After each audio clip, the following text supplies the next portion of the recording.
బావకళ్ళల్లో ఆనందం కన్నా కోట్లాది మంది భక్తుల మనోభావాలని రాష్ట్ర బీజేపీ చీఫ్ పురంధేశ్వరి పట్టించుకోవాలన్నారు మాజీ మంత్రి రోజా. అసలు పురంధేశ్వరి ఏపీ బీజేపీ రాష్ట్ర అధ్యక్షురాలిగా ఉన్నారా లేక టీడీపీ నేతగా ఉన్నారో అర్థం కావడం లేదన్నారు ఆమె.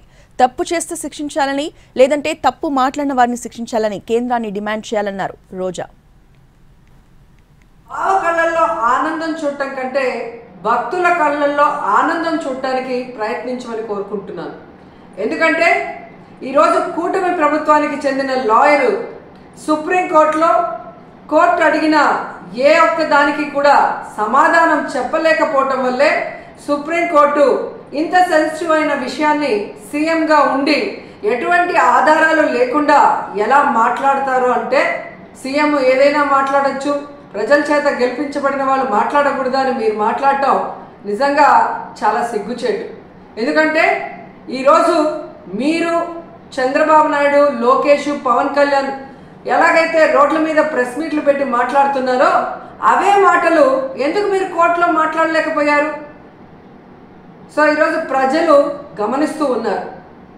ఎటువంటి ఆధారాలు లేకుండా లడ్డూలో టెస్ట్ చేయలేదని మీ లాయర్ చెప్పిన తర్వాత, ఎటువంటి ఇన్వెస్టిగేషన్ జరగకుండా చంద్రబాబు నాయుడు పవిత్రమైన తిరుమల లడ్డూ మీద అంత పెద్ద నింద వేసి మరి మత కల్లోలాలు సృష్టించే పరిస్థితి వచ్చినప్పుడు సుప్రీంకోర్టు అడగటంలో ఏం తప్పు ఉందని నేను అడుగుతున్నాను.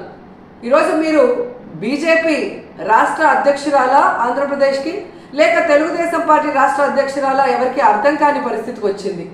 ఎందుకంటే బావ కళ్ళల్లో ఆనందం చూడటం కోసం బావ చేసే తప్పుల్ని వెనకేసుకొస్తున్నట్టు ఉంది. కానీ ఈరోజు 140 కోట్ల హిందువుల మనోభావాలను దెబ్బతీసే చంద్రబాబు నాయుడు స్టేట్మెంట్ని సరిదిద్ది అందరికీ ఊరట కలిగించాల్సిన బాధ్యత బీజేపీలో ఉన్న రాష్ట్ర అధ్యక్షురాలుగా మీకు ఉంది అన్న విషయాన్ని తెలుసుకొని, మరి పైన బీజేపీ పెద్దలు ఎవరైతే ఉన్నారో ప్రధానమంత్రి గారికి కానీ, అలాగే సుప్రీంకోర్టులో మీ లాయర్తో మరి ఇన్వెస్టిగేషన్కి రెడీ కమ్మని చెప్పండి.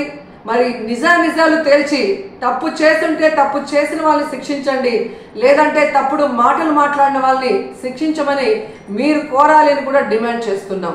అలాగే పవన్ కళ్యాణ్ గారు, ఇది సినిమా షూటింగ్ కాదు. రోజుకొక వేషాన్ని వేసుకొని రోజుకొక మాట మాట్లాడుతూ ఈరోజు అందరి మనోభావాల్ని దెబ్బతీయడానికి మీకు అధికారం లేదని కూడా ఈ సందర్భంగా తెలియజేసుకుంటున్నా.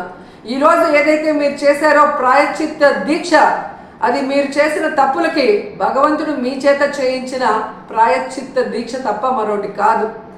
ఎందుకంటే ఈరోజు భగవంతుడే లేడని చెప్పిన మీ కుటుంబ సభ్యులు, మీరు, అలాగే ఏ రోజు హిందూయిజం కూడా గురించి మాట్లాడని మీరు, ఎన్నికల గురించి ముందు మీరు మాట్లాడిన మాటలకి ఈరోజు మీరు మాట్లాడుతున్న మాటలకి, మీరు వేస్తున్న వేషాలకి సంబంధం లేకుండా ఉండటం ప్రజలు గమనిస్తూనే ఉన్నారు.